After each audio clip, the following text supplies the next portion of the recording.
Sering kita dengar istilah teknologi dan pendidikan. Apa sih maksud istilah teknologi dan pendidikan itu? Dan apa aja sih hubungan dari keduanya? Sering kita dapati kasus kemiskinan di sekitar kita. Apa aja sih faktor penyebabnya?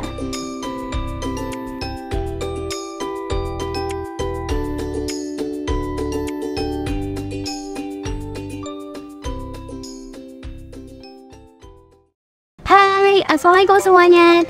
Kali ini kita akan membahas tentang makalah tugas ISBD yang berjudul Teknologi, Pendidikan, dan Kemiskinan. Maka kali ini akan menjelaskan tentang 3 poin penting. Yang pertama, apa sih pengertian dari teknologi dan pendidikan? Apa sih hubungan dari keduanya? Yang kedua, apa dampak dari perkembangan teknologi? Dan yang ketiga, apa faktor-faktor dari kemiskinan? Pendidikan dan teknologi adalah dua hal yang sangat penting bagi kehidupan kita. Bahkan sangat sulit kita hidup tanpa adanya pendidikan dan teknologi. Maka dari itu, materi ini sangat penting untuk kita bahas. Oke, untuk mempersingkat waktu, langsung aja kita masuk ke materinya.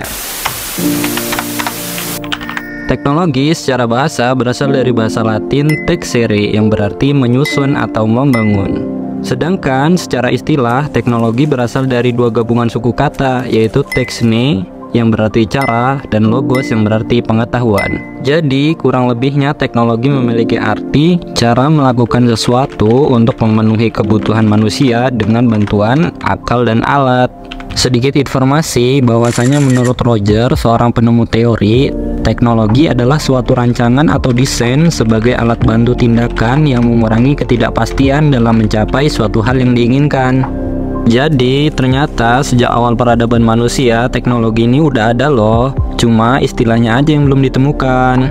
Nah, terus apa sih hubungannya teknologi dengan pendidikan?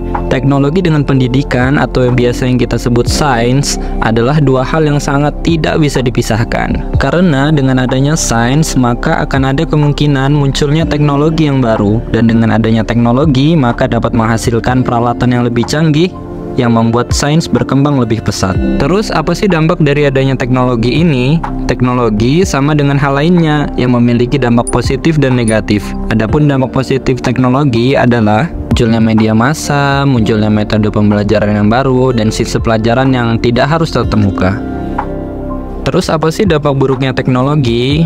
Ternyata banyak juga loh dampak buruknya teknologi. Yang pertama, e-learning dapat menyebabkan pengalih fungsian guru dan mengakibatkan guru menjadi tersingkirkan.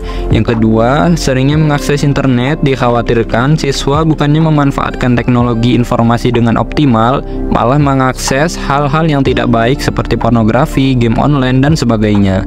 Yang ketiga, peserta didik bisa terkena information overload yang tidak habis-habisnya tersedia di internet, sehingga dapat membuat seorang kecanduan. Dan yang keempat, menimbulkan sikap apatis pada masing-masing individu. Sebelum kita lanjutkan materinya, coba sih kalian perhatikan video berikut ini.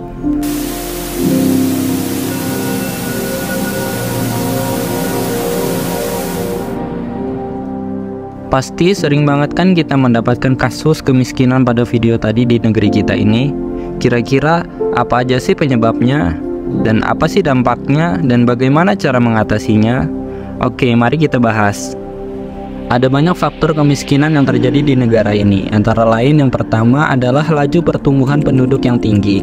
Angka kelahiran yang tinggi di suatu daerah dapat mengakibatkan laju pertumbuhan penduduk suatu negara menjadi lebih besar, sehingga dapat menyebabkan lapangan pekerjaan yang tersedia menjadi terbatas untuk dapat merekrut masyarakat yang membutuhkan pekerjaan demi mendapatkan gaji agar dapat memberikan kebutuhan pokoknya. Selain itu, apabila laju pertumbuhan penduduk tinggi tetapi tidak sebanding dengan laju pertumbuhan ekonomi, maka akan mengakibatkan angka kemiskinan yang semakin meningkat. Kemudian yang kedua, masyarakat pengangguran meningkat. Laju pertumbuhan penduduk yang tinggi dapat menyebabkan lapangan kerja yang ada di suatu negara menjadi terbatas, sehingga angka pengangguran di daerah tersebut akan meningkat. Semakin banyak masyarakat yang pengangguran, maka angka kemiskinan pun akan meningkat. Yang ketiga, pendidikan yang rendah. Individu yang memiliki pendidikan yang rendah cenderung tidak memiliki keterampilan, wawasan, maupun pengetahuan yang memadai untuk mendapatkan pekerjaan. Sehingga masyarakat yang berpendidikan rendah tidak dapat bersaing dengan masyarakat yang memiliki pendidikan tinggi di dunia kerja maupun usaha. Hal ini yang membuatkan masyarakat berpendidikan rendah kalah saing dan membuat angka pengangguran serta kemiskinan menjadi bertambah. Terus apa sih dampak kemiskinan? Dampak kemiskinan antara lain yang pertama, meningkatnya kriminalitas di suatu daerah.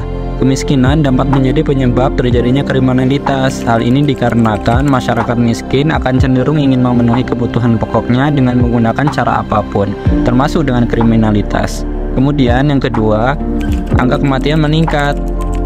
Masyarakat miskin yang tidak mampu memenuhi kebutuhan pokoknya akan kesulitan untuk mendapatkan akses kesehatan dan memadai untuk dirinya dan keluarganya. Kemudian yang ketiga, akses mendapatkan pendidikan tertutup. Di negara-negara berkembang seperti Indonesia, biaya pendidikan yang harus dibayarkan oleh seorang individu cukuplah tinggi, sehingga hal tersebut akan menutup akses masyarakat miskin untuk mendapatkan pendidikan.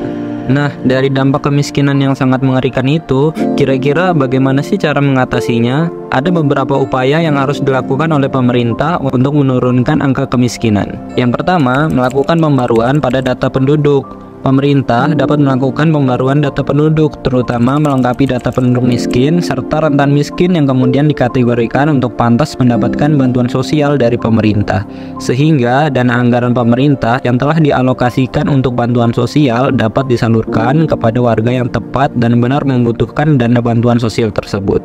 Kemudian yang kedua, melakukan integrasi penyaluran bansos. Untuk mengatasi masalah tersebut, maka pemerintah dapat melakukan update data seperti pada solusi yang pertama.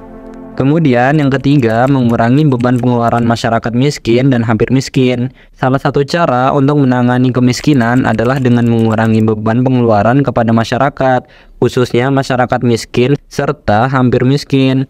Nah, kawan-kawan, telah sampai kita di akhir video.